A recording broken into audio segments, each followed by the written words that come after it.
மேடையை அலங்கரித்து கொண்டிருக்கும் அண்ணன் பாக்கியராஜ் அவர்களே, தமிழ்நாடு திரைப்பட இயக்குனர் சங்க செயலாளர் தம்பி பேரரசு அவர்களே, இங்கே பார்த்தா நம்ம இயக்குனர் சங்கத்தோட ஈசி மீட்டிங் மாதிரி இருக்குது, எல்லாத்தையுமே கூப்பிட்டார் போல் இருக்குன்னு. ராஜகுமாரன் அவர்களே, டிகேஎஸ் அவர்களே, அப்புறம் யார், நானே, சுரேஷ் அவர்களே, அனைத்து பத்திரிகை ஊடக நண்பர்களே, இந்த விழாவை வாழ்த்து வந்திருக்கும் பெரியோர்களே, அன்பு சகோதர சகோதரிகளே, பாரதி மோகன் இவ்வளோ பெரிய கூட்டத்தை சேர்த்துவார்னு நான் எதிர்பார்க்கவே இல்லை.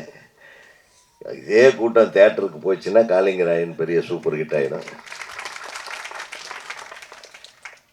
அது ஒரு திமுகவில் இருந்தாலும், திமுக தானேப்பா, பக்கத்தில் ஒரு ஆன்மீக சாமிஜியையும் வச்சுருக்காரு. ஒரு வித்தியாசமான ஒரு கேரக்டர்ன்றதை காட்டிட்டார். நிச்சயம் இது ஒன்று கை கொடுக்கலனாலும் இன்னொன்று கை கொடுத்துரும். அப்புறம் சாமிஜியும் சொன்னாங்க, அவரும் நம்ம கி வீரமணி ஐயாவும் நெருக்கமான நண்பர்கள்னு. இது ஒரு நல்ல விஷயமா தெரியுது. ஏன்னா தமிழ்நாட்டுக்கு இறை நம்பிக்கை உள்ளவர்கள், இறை நம்பிக்கை இல்லாதவர்கள் அப்படின்னு தான் பிரிக்க முடியுமே தவிர, அந்த 2 பேரும் நண்பர்களாக இருக்கக்கூடாதுன்னு யாரும் சொல்லலை. ஸோ அந்த மனித நேயத்தை சமன் செய்து கொண்டிருக்கும் பெரியவர்கள் எல்லாம் அமைந்திருக்கும் இந்த மேடையில் ஹீரோயின், ஹீரோ எல்லாரையும் கொண்டாந்து சேர்த்தது ஒரு பெரிய விஷயம். படத்தை பார்த்தேன், ட்ரெய்லரு, சாங்கெல்லாம் போட்டு கலக்கியிருக்காரு. திருப்ப திருப்ப போட்டு நம்மளை பார்க்க வச்சு அப்படியே இங்கேயே சூப்பர் ஹிட் பண்ணிடலான்ற முடிவோடு ஒரு எடுத்த முயற்சிகளுக்கு எனது வாழ்த்துக்கள். இது அந்த ஆதிவாசி கிராமங்களில் நடக்கக்கூடிய வன்முறைகள், பெண் கொடுமை இல்லையா,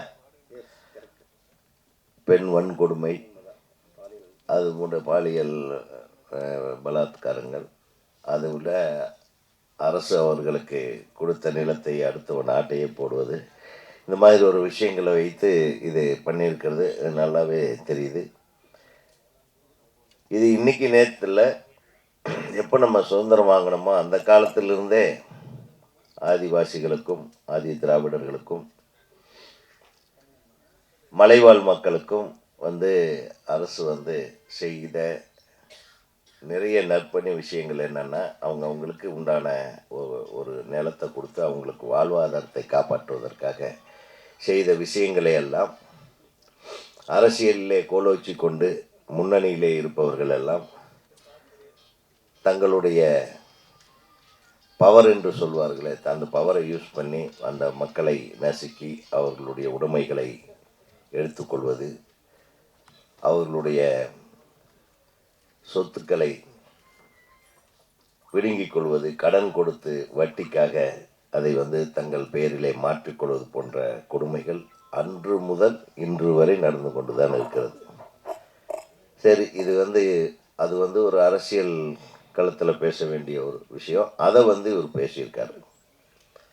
அது ஆன்மீகத்தின் மூலமாக இதை சரி செய்கிறாரா, இல்லை அரசியல் ரீதியாக சரி செய்கிறாரா இந்த கதையில் அப்படின்றது முழு படத்தையும் பார்த்தா தான் தெரியும்.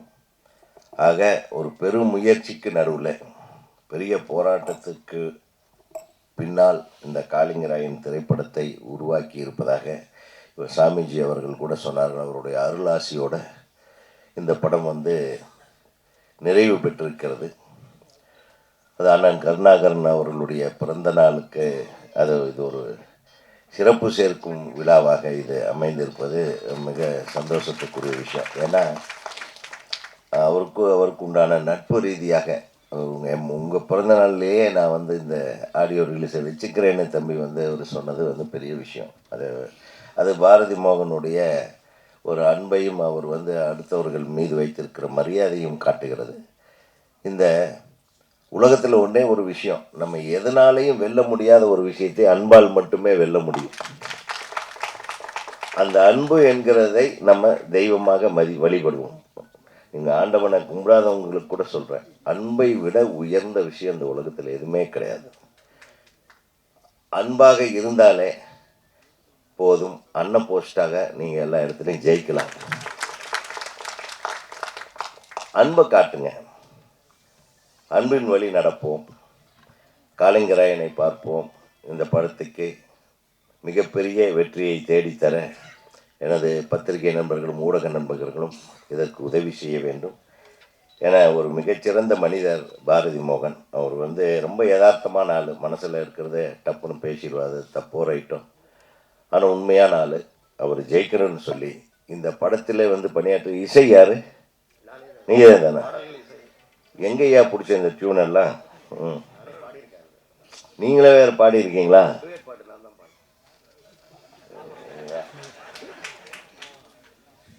டூயட்டு பாடினதோட சரியா எப்படி? பாக்கியராஜ் சார் மாதிரி ஆயிட்டீங்க. அவர் கதை, திரைக்கதை, வசனம், டைரக்ஷன், அப்புறம் டூயட் வேற பாடியிருக்கீங்க. அது அண்ணன் பாடல நினைக்கிறேன். அதாவது எனக்கு உதய் ஒரு சின்ன வயசுலேருந்து பழக்கம். எனக்கு ஒரு 21 வயசு. அவருக்கு ஃபிலிம் இன்ஸ்டியூட்டில் பண்ணிகிட்டு இருக்காரு. ராஜ்பரத் படம் ஷூட்டிங் நடந்துட்டுருக்கு. அது மட்டும் இல்லாமல் ரெக்கார்டிங் நடந்துட்டுருக்கு. இன்ஸ்டியூட்லேருந்து வராரு, எனக்கு ராஜ்பரத் படத்தில் நான் பாட்டு எழுதணும், என்ன பண்ணுவே தெரியாது மோகன் அப்படிங்கிறாரு. அந்த வயசுலேருந்து பழக்கம். அப்போ ஃபிலிம் இன்ஸ்டியூட்டில் படிச்சுட்டு இருக்காரு. அந்த காலத்துலேருந்து நட்பு.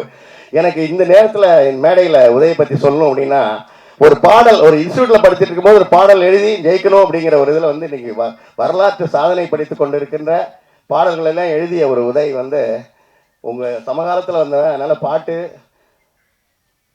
அது படப்பிடிப்பு எல்லாமே எப்படி இருக்கும் அப்படிங்கிறது நீங்கள் பார்த்துங்க.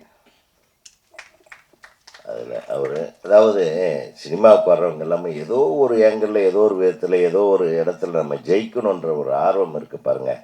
அதுக்காக கிட்டத்தட்ட ஒரு 40 ஆண்டு காலம் இன்னைக்கு வரையிலும் போராட்டத்திலேயே இருக்கிற ஒரு கேரக்டர்னா அது பாரதி மோகன். அவர் நிச்சயமாக ஜெயிக்கணும். ஏன்னா நம்ம இயக்குனர் சங்கத்தை எடுத்துக்கிட்டிங்கன்னா கிட்டத்தட்ட ஒரு 3000 பேர் உறுப்பினர்கள் இருக்காங்க. கிட்டத்தட்ட ஒரு 1000 பேர் 50 வருடத்தை கடந்து இன்னும் உதவி இயக்குநர்களாகவே இருக்கிறாங்க. ஏன்னா நாங்கள் நல்லா யோசனை பண்ணி பார்த்தீங்கன்னா மனசு ரொம்ப வலிக்கும்.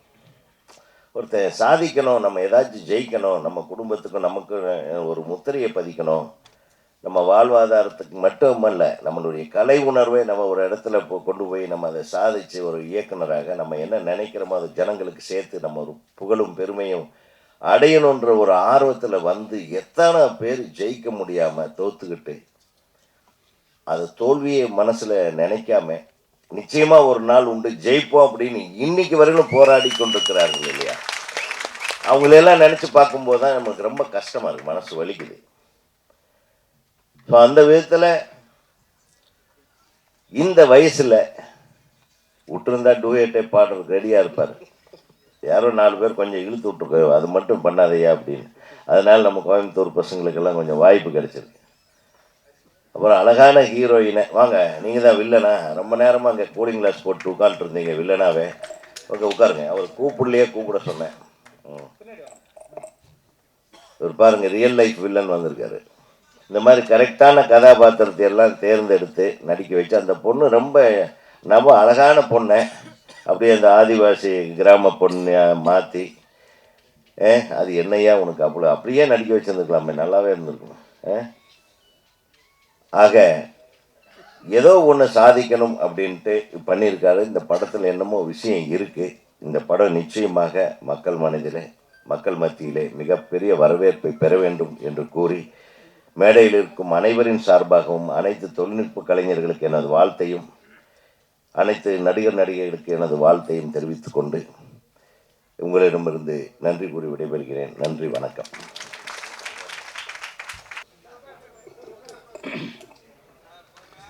மரியாதைக்குரிய பத்திரிகையாளர் நண்பர்கள் மற்றும் தொலைக்காட்சி அனைத்து ஊடக நண்பர்கள் எல்லாத்துக்கும் என்னுடைய பணிவான வணக்கம் தெரிவிச்சுக்கிறேன்.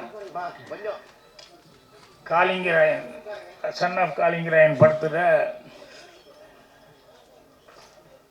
என்னுடைய நல்ல நண்பரும் நல்ல இயக்குனருமான பாரதி மோகன் அவர் என்னுடைய இன்னொரு நல்ல நண்பர், ரொம்ப சீனியரான ஒருத்தர், சண்முக சுந்தரத்துக்கிட்ட வேலை பார்த்தவர் அப்படின்னு சொல்லி இங்கே கேள்விப்படும்போது ரொம்ப சந்தோஷமாக இருந்தது. ஏன்னா அவர் தமிழ், தெலுங்கு, ஹிந்தின்னு சொல்லி எல்லா இண்டஸ்ட்ரி பூரா வேலை பார்த்தவர். ஸோ அவருக்கும் அவருடைய பாரதி மோகன் அவருடைய டீமுக்கும் எல்லாத்துக்கும் அவரை வாழ்த்த வந்தவங்க எல்லாத்துக்கும் என்னுடைய பணிவான வணக்கம் தெரிவிச்சுக்கிறேன். அதே மாதிரி இங்கே எதிர்பாராத விதமாக வந்த உடனேயுமே மரியாதைக்குரிய திரு கருணாகரன் அவர்களுக்கு இன்றைக்கி பிறந்தநாள் அப்படின்னு சொல்லிட்டு அதுவும் கொண்டாடுறது ஒரு வாய்ப்பு கிடைச்சது. அப்புறம் நேற்று உதயகுமாருக்கு சொல்லிட்டேன், பேரரசு எல்லாம் புதுசாக தேர்ந்தெடுத்து வந்தவங்க நம்ம இயக்குனர் சங்கத்துக்கு ராஜகுமாரன் எல்லாமே வந்திருக்காங்க. அவங்களுக்கு எல்லாத்துக்கும் என்னுடைய வாழ்த்துக்களை தெரிவிச்சுக்கிறேன். பாரதி மோகன் அவர்கள் எவ்வளவு சிரமப்பட்டு படங்கள் ரொம்ப நாளைக்கு அப்புறம் இந்த படத்தை பண்ணியிருக்காரு. ஏற்கனவே அவர் இந்த படம் பண்ண அனுபவம் இருக்குது. இருந்தாலும் இந்த படத்தில் கொஞ்சம் நிறைய சிரமங்களை மேற்கொண்டு அதை ரொம்ப சிரமப்பட்டு நிறைய பேருடைய உதவியோட அந்த படத்தை நல்லபடியாக முடிச்சிருக்காரு. இதில்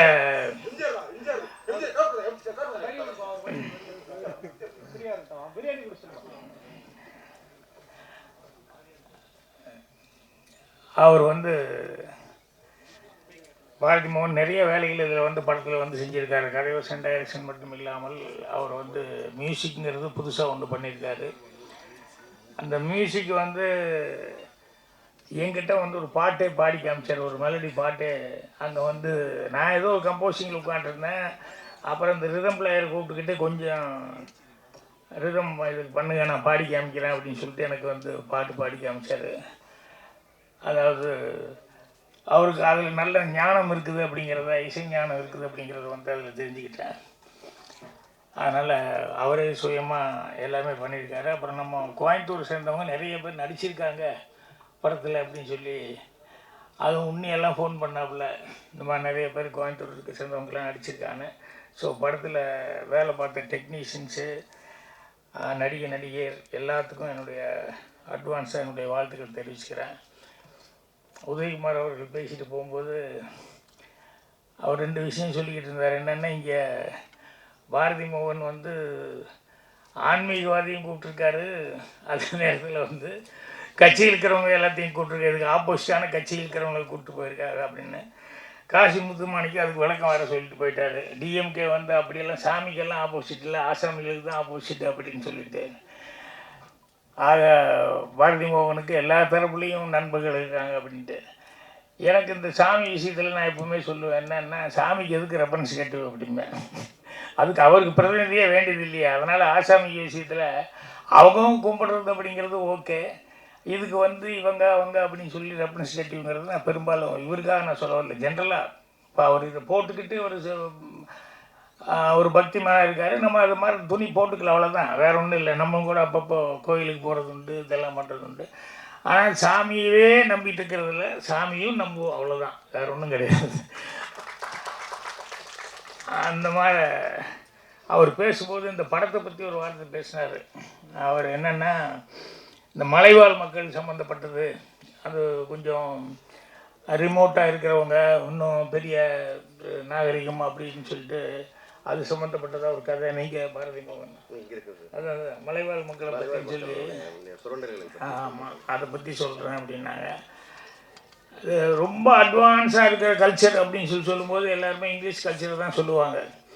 அங்கே முதல்ல ஒருத்தர் பார்த்தாங்க, பார்த்ததுக்கப்புறம் டேட்டிங்னு சொல்லுவாங்க. டேட்டிங்க்கு அப்புறம் அதுக்கப்புறமா லிவிங் டுகெதர், இப்படியே ஒவ்வொன்றா தான் அதுக்கப்புறம் கல்யாணம் அப்படிங்கிற லெவலில் போகும் அப்படின்னு சொல்லிட்டு அந்த கல்ச்சர் அவங்களுடைய கல்ச்சர் அவ்வளோ அட்வான்ஸ் அப்படிம்பாங்க. இப்போ இந்த மலைவாழ் மக்கள் அப்படின்னு சொன்ன உடனேயுமே இவங்க எல்லாத்தையும் தாண்டின ஒரு அட்வான்ஸ் இதில் மலைவாழ் மக்கள் சில பேர் இருக்காங்க, அதை நான் கேள்விப்பட்டிருக்கேன்.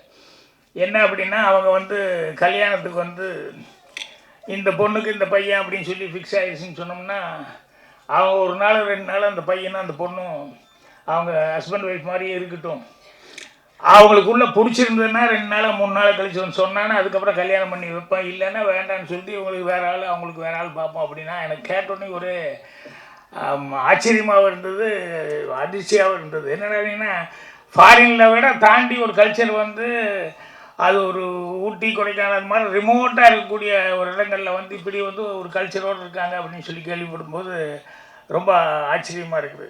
ஸோ மலைவாழ் மக்கள் அப்படின்னு சொல்லிட்டோம்னா ஏதோ அவங்களுக்கு உண்டான வசதி வாய்ப்புகள் வந்து கம்மியாக இருக்கலாம், படிப்புகள் கம்மியாக, ஆனால் இன்றைக்கி எல்லாருமே அதெல்லாம் தாண்டி எல்லாருமே வந்துட்டாங்க. ஸோ அவங்களுக்கு வந்து இருக்கிற கஷ்டத்தை பற்றி மறுபடியும் படம் சொல்லியிருக்கேன் அப்படிங்கிற மாதிரி சொன்னார். நான் காளிங்கராயன் அப்படின்னு சொன்னோன்னுமே நமக்கு ராஜகுமாரன் சொன்ன மாதிரி எங்களுக்கு நாங்கள் நினைக்காத நாளே இல்லை அப்படின்னு சொல்லுவார் இல்லையா, அந்த மாதிரி அந்த பக்கத்தில் வந்து வெள்ளைக்காரங்க இருக்கிற காலத்துலேருந்து அவங்களுக்கு ஆப்போசிட்டாக இருந்தவங்க இருக்காங்க. அதே மாதிரி வந்து நாட்டு மக்களுக்காக இதை வந்து கட்சி அதுக்கெல்லாம் அப்பாற்பட்டு இவங்க வந்து மக்களுக்காக நம்ம சொந்த இதில் செய்யணும் அப்படின்னு சொல்லிட்டு அவர் சொன்ன மாதிரி அந்த கால்வாய் வெட்டினது அப்படி இப்படின்ட்டு அந்த மாதிரி நிறைய பேர் இந்த நாட்டுக்காக இருந்த தியாகிகள்லாம் வந்து அவங்கெல்லாம் கூட சில விஷயங்கள் ஒவ்வொருத்தரை பற்றி சொல்லும்போது கேட்கும்போது ரொம்ப ஆச்சரியமாக இருக்கும். என்னென்னா ஒருத்தர் வந்து கைதியாக இருக்கார், தூக்கில் போட போகும்போது உங்களுக்கு என்ன கடைசி ஆசை அப்படின்னா, அங்கே ஒரு அம்மா வந்திருக்காங்க, அவங்க கையால் சாப்பிடணும் அப்படின்னு சொல்லி ஜெயிலில் வேலை பார்க்குற ஒரு அம்மா, இல்லைங்க அவங்க இந்த இதெல்லாம் க்ளீன் பண்ணுறவங்க பாத்ரூமு ரொம்ப தாழ்த்தப்பட்டது, அவங்க கையால் சாப்பிடணுமா?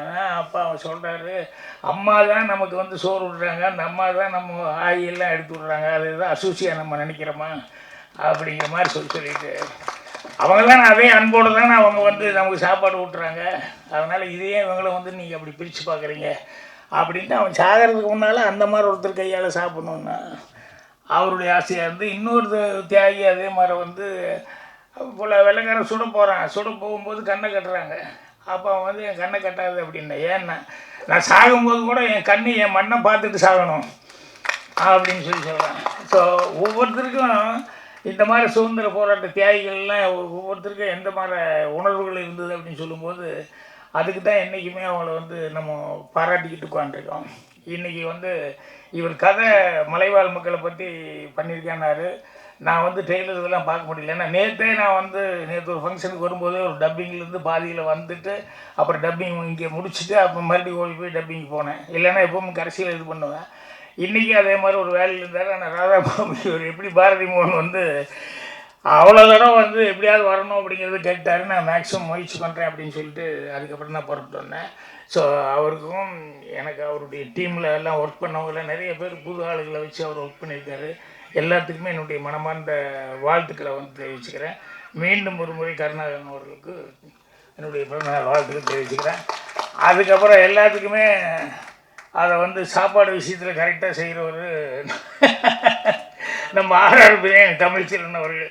அவர் எப்பவுமே இந்த மாதிரி விஷயங்களில் வந்து மிஸ் பண்ணாமல் வந்து எல்லாத்துக்குமே வந்து எது இருக்கோ இல்லையோ இது கரெக்டாக திருப்தியாக சாப்பிட்டு போங்கன்னு சொல்லிட்டு அவர் வந்து அந்த சேவை செய்யக்கூடியவர். எல்லாத்துக்கும் என்னுடைய பணமான வாழ்த்துக்கள் தெரிவிச்சுக்கிறேன். மீண்டும் பத்திரிகையாளர் நண்பர்கள் எல்லாத்துக்கும் என்னுடைய வணக்கம் தெரிவிச்சுக்கிறேன். நன்றி, வணக்கம். எல்லாருக்கும் வணக்கம். எங்கள் திரைக்கதை ஜாம்பவானுக்கு முதல் வணக்கம். அடுத்து எங்களுடைய தலைவர், செயலாளர் மற்றும் என்னுடைய சங்கத்தின் உறுப்பினர்கள், அதாவது மொத்தம் அனைவருக்கும் வணக்கம். மற்றும் வந்திருக்கும் அனைவருக்கும் வணக்கம். வணக்கங்க. அப்புறம் இப்போ வரிசையாக ஒரு 3 பேர் பேசிட்டாங்க. எல்லாருக்கும் ரொம்ப பேசிட்டாங்க. அந்தளவுக்கு நான் பேச மாட்டேன், ரொம்ப கம்மியாக தான் பேசுவேன். கரெக்டாக தான் பேசணும், அதான் மரியாதை. சார் ராஜ்மோகன் சார் எனக்கு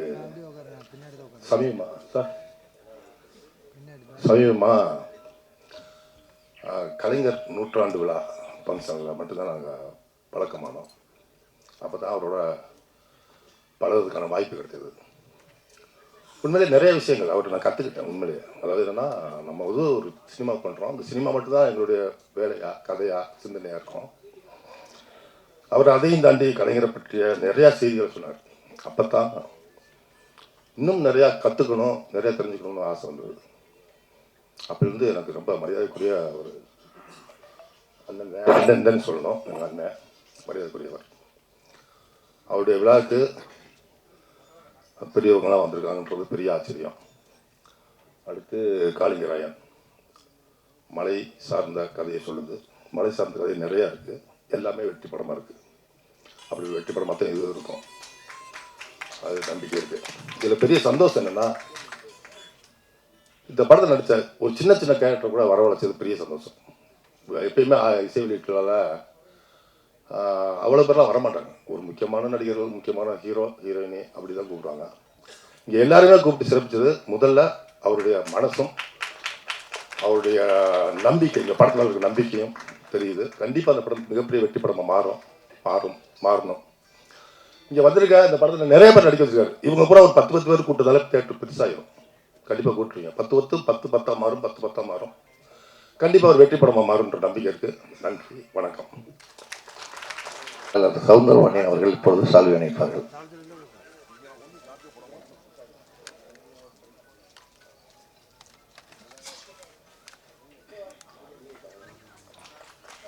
அடுத்ததாக தமிழ் திரைப்பட தயாரிப்பாளர் சங்கத்தின் செயற்குழு உறுப்பினர் டாக்டர் கே கருணாகரன் அவர்கள் இன்னைக்கு வந்து அவருக்கு பிறந்தநாள். அவருக்கு தமிழ் திரைப்பட தயாரிப்பாளர் சங்கத்தின் இணைச் செயலாளர் சௌந்தரபாண்டியன் அவர்கள் மரியாதை செய்வார்.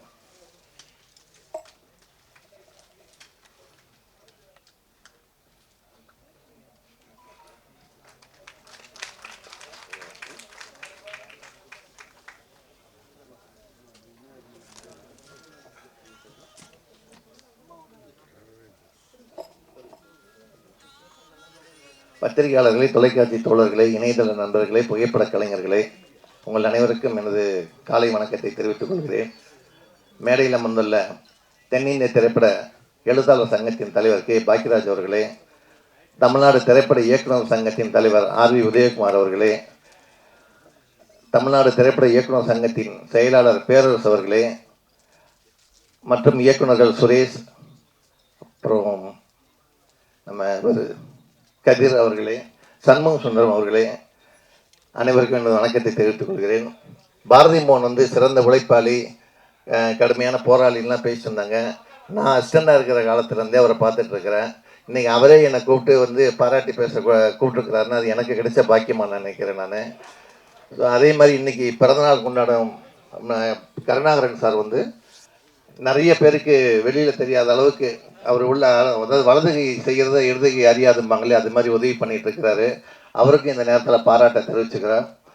முதல்ல நம்ம சுமையா வந்து எல்லாரையும் விஐபிலாம் கூப்பிட்டு உட்கார வைக்கும்போது பார்த்தா ஃப்ரண்ட் ரோ ஃபுல்லாக வந்து ஜென்ஸாகவே இருந்தாங்க. அப்போ நான் சொல்லிட்டு இருந்தேன் உதயகுமார் சார்ட்ட, என்ன சார் இந்த ஃபோட்டோ எடுத்தாலும் எதுலேயுமே வராது, எல்லாருமே ஆம்பளைங்கள உட்காந்துருக்குறோம் அப்படின்னு. அப்புறம் என்னமோ நினச்சேன், கொஞ்சம் நேரம் கழிச்சு படத்தில் நடித்த லேடிஸ்லாம் கூப்பிட்டு பின்னாடி உட்கார வச்சிட்டாங்க. பாவம் அவங்களும் ஃபோட்டோவில் இடம் பெறல. அட்லீஸ்ட் அந்த ஆடியோ ரிலீஸ் பண்ணும் போதாவது லேடிஸ் முன்னாடி நிறுத்தி கொஞ்சம் ஃபோட்டோ எடுங்க. ஏன்னா ரிசர்வ் பேங்க்கு நோட்டில் வந்து ரூபா நோட்டில் வந்து 500 இருக்கட்டும், 100 இருக்கட்டும், 200 இருக்கட்டும், அது 50 ரூபாயாக இருக்கட்டும், அந்த நோட்டில் ரிசர்வ் பேங்க் கவர்னர் சிக்னேச்சர் இருந்தால் தான் அந்த நோட்டு செல்லும். அது மாதிரி எந்த ஃபோட்டோவுக்குமே ஒரு லேடிஸ் இருந்தால் தான் அந்த ஃபோட்டோ செல்லும். அவர் தான் நம்ம பத்திரிக்காரங்க போடுவாங்க. ஸோ அதை மறந்துடாதீங்க. ஏன்னா வந்து ஜென்ஸு உட்காந்த உடனே வந்து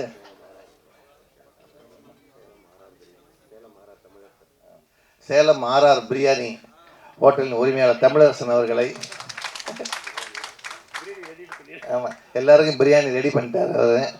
ஸோ இன்றைக்கி எல்லோரும் சாப்பிட்டு தான் போகணும். ஏன்னா உணவு உபசரிக்கிறதுல அவருக்கு ஈடுன்னு யாருமே கிடையாது. இந்த படத்தோட சாங்கும் நம்ம இந்த ட்ரெய்லரும் பார்த்தோம்.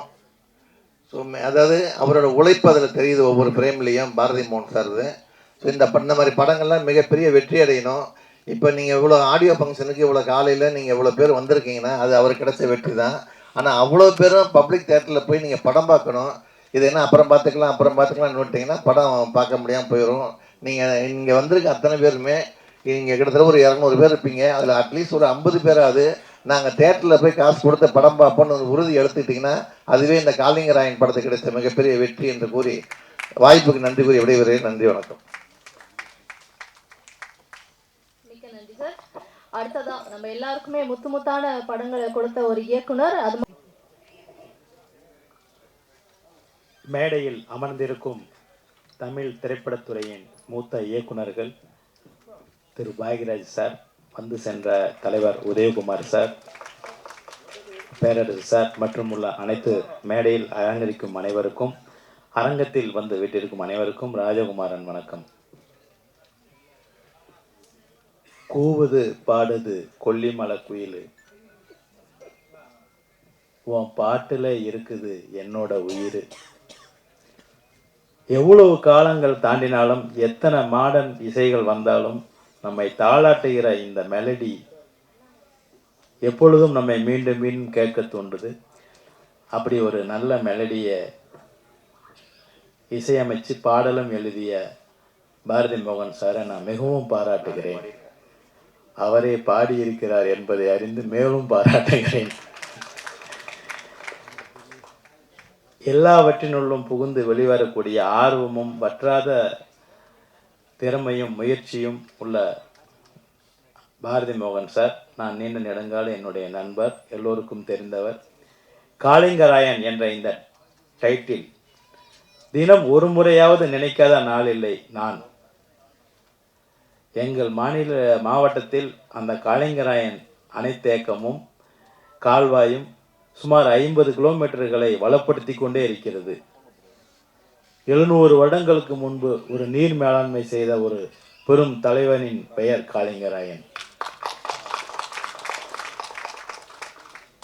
அந்த நீர்த்தேக்கத்தில் படப்பிடிப்பு எடுத்து முதலில் 1 கோடி ரூபாய் வசூலை தாண்டிய படத்தை இயக்கிய பாக்யராஜ் சார் இருக்கிறார். முந்தானை முடித்து அங்கு நிறைய நாட்கள் படப்பிடிப்பு எடுக்கப்பட்டது.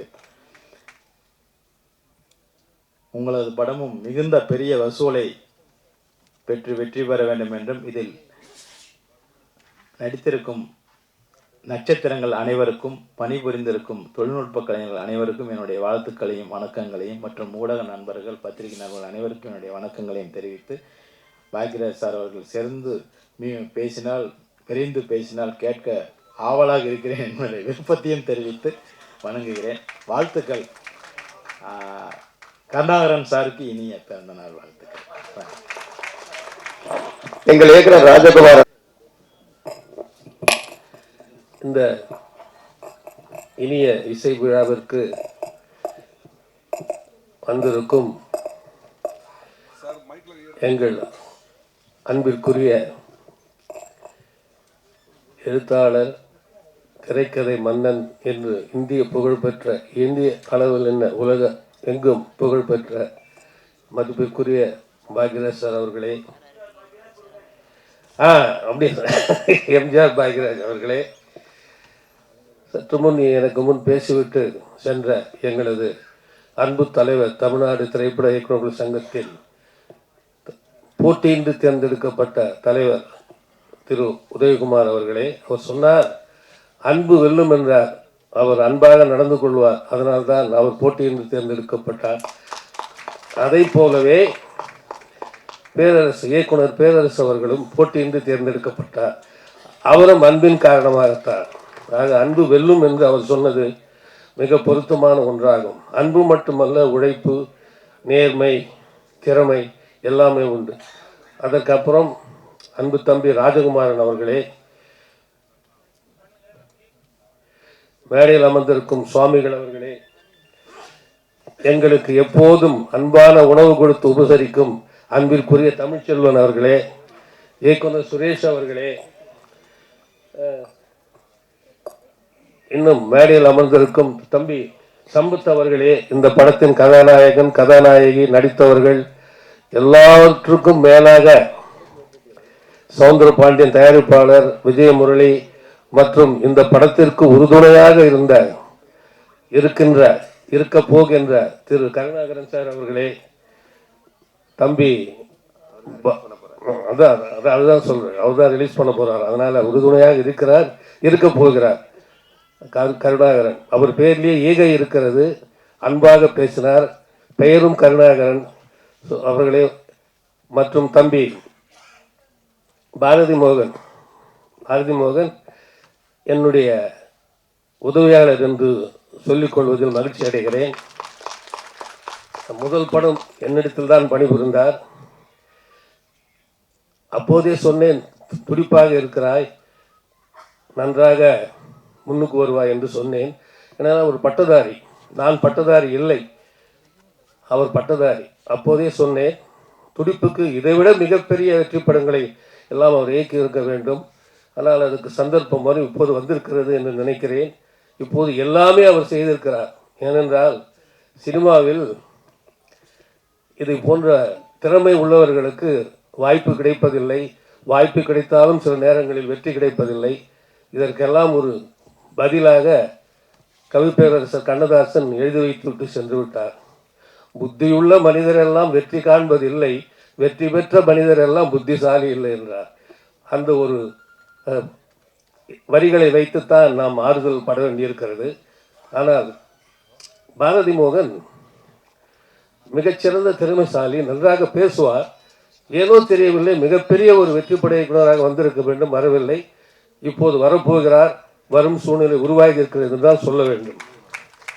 பாக்யராஜ் சார் போல, டி ராஜேந்தர் போல இறங்கி இருக்கிறார். அவரே கதை, திரைக்கதை, வசனம், பாடல்கள், இசை என்று சொல்லியிருக்கிறார். அதனால் இந்த படம் மிக சிறப்பான வெற்றிகளை பெற்று இதில் நடித்த கதாநாயகன், கதாநாயகி மற்றும் குணச்சித்திர பாத்திரங்கள், வில்லன் எல்லோருக்கும் நல்ல பெயர் வர வேண்டும். இந்த படத்தைக்கு பிற மொழிகளிலும் எடுக்க வேண்டும். ஏனென்றால் இது ஒரு காளிங்கராயன் கதை. இது எல்லா மொழிகளிலும் டப் செய்த அல்லது ரீமேக் செய்ய வேண்டிய படம். ஸோ அது போன்ற வெற்றிகளை இந்த படம் வெற்றி பெற வேண்டும். இதற்காக இந்த ஃபுல் டீம், ஒளிப்பதிவாளர் மற்றும் அனைத்து தொழில்நுட்ப கலைஞர்களுக்கும் நான் வெற்றி பெற்று அவர்களுக்கு நல்ல வாய்ப்புகள் கிடைக்க வேண்டும் என்று இறைவனை வேண்டுகிறேன். தம்பி பாரதி மோகன் இந்த படத்திலிருந்து ஒரு வெற்றி பட இயக்குநராக வலம் வர வேண்டும் என்று நான் மனமாற இறைவனை வேண்டுகிறேன். நன்றி, வணக்கம். அதாவது ஒரு தாய்மையை அவர்கிட்ட பார்க்கலாம். திரைக்கதை நல்ல மண்ணில் தான் நல்ல செடி வளரும். அதுமாரி நேற்று என்னுடைய நண்பர்கள் ஆந்திராவிலேருந்து வந்திருந்தார். சித்தூர் சுப்பிரமணியம் அவர் என்னுடைய படத்தோட இணை தயாரிப்பாளர். ஆந்திராவில் பல படங்களில் வில்லனாக பண்ணியிருக்காரு. தமிழில் முதலாக நான் தான் அறிமுகப்படுத்துகிறேன். சித்தூர் சுப்பிரமணிய நாயுடு, அவர் அந்த ஊரில் பெரிய விஐபி. அவரை நான் கூட்டிகிட்டு சார் வீட்டுக்கு போனேன், டைரக்டர் சார் வீட்டுக்கு போனேன், பத்திரிக்கை வைக்க போனேன். அங்கே ஒரே கூட்டம், ஒரு 25-30 பேர். அதாவது அரசியல்வாதிகள் வீட்டில் கூட்டம் இருக்கும், அந்த தொழில்பர் வீட்டில் கூட்டம் இருக்கும். அவர் கேட்குறாரு, ரொம்ப நல்லவர் போல இருக்கு உங்கள் டைரக்டர், இவ்வளோ கூட்டம் டெய்லி இருக்குமா? இல்லை, இது காலையிலேருந்து இரவு வரைக்கும் எப்படி இருந்தாலும் 100-150 பேர் இருக்கும் அப்படின்னா. ஏன்னா அந்த அளவுக்கு தாய்மை உள்ளம் படைத்தவர். நம்ம மற்ற அவருடைய குவாலிஃபிகேஷன் எல்லாமே உங்களுக்கு தெரியும். அவருடைய உலக மகா அறிவுள்ள திரைக்கதை, அந்த திரைக்கதை ஹாலிவுட் ரேஞ்சுக்கு அவருக்கு இன்ஸ்பிரேஷன் ஆகி இளைஞர்களும் இயக்குநர்களும் ஏராளம். அதில் நானும் இன்ஸ்பயர் ஆகி தான் அவர் சினிமாவுக்கு முதல்ல ஒரு எழுத்தாளர்கிட்ட போய் சேர்ந்தேன். அது எங்கள் அண்ணன் சண்முக சுந்தரம் அண்ணன். அதை நான் அப்புறம் சொல்கிறேன். இப்போது இந்த என்னுடைய அன்பு நண்பர் ஈ கருணாகரன் அவர்களுக்கு பிறந்தநாள் வாழ்த்துக்களை தெரிவித்துக் கொண்டு கேக் வெட்டிவிட்டு, அப்புறம் என்னுடைய இனிய நண்பர் சேலம் ஆர்ஆர் தமிழரசன், மிகப்பெரிய தமிழ் வித்தகர், பேச்சாளர், நல்ல வள்ளல் குணம் உடைத்தவர், சேவை மனப்பான்மை தன் வாழ்க்கையில் ஒரு பெரிய தொண்டாக செய்து கொண்டிருப்பவர், சைபரிலிருந்து தன் வாழ்க்கையை ஆரம்பித்து இப்போ கோடிகளில் மக்களுக்காக அந்த ஒரு சேவையாக அந்த நிறுவனங்களை நடத்தி கொண்டிருப்பவர். அவர் இந்த மேடைக்கு வந்ததில் என்னுடைய மகிழ்ச்சி. இங்கு எல்லாருமே என்னுடைய நண்பர்கள் என்னை வாழ்த்து கொண்டு இருக்கிறார்கள். இது ஒரு பழைய வசனத்திலே சொல்கிற மாதிரி, இது நானாக சேர்த்த கூட்டம் இல்லை, தானாக வந்த கூட்டம். அன்புக்காக இப்பொழுது எங்களுடைய இயக்குனர், திரைக்கதை ஆசான், பல்கலை வித்தகர் பாக்யராஜர் அவர்கள் இசை வெளியீட்டு விழா நடத்துவார்கள். இப்பொழுது முதலில் பிறந்த நாள் விழா அண்ணன் கருணாகரன் அவர்களுக்கு கொண்டாடப்படும்.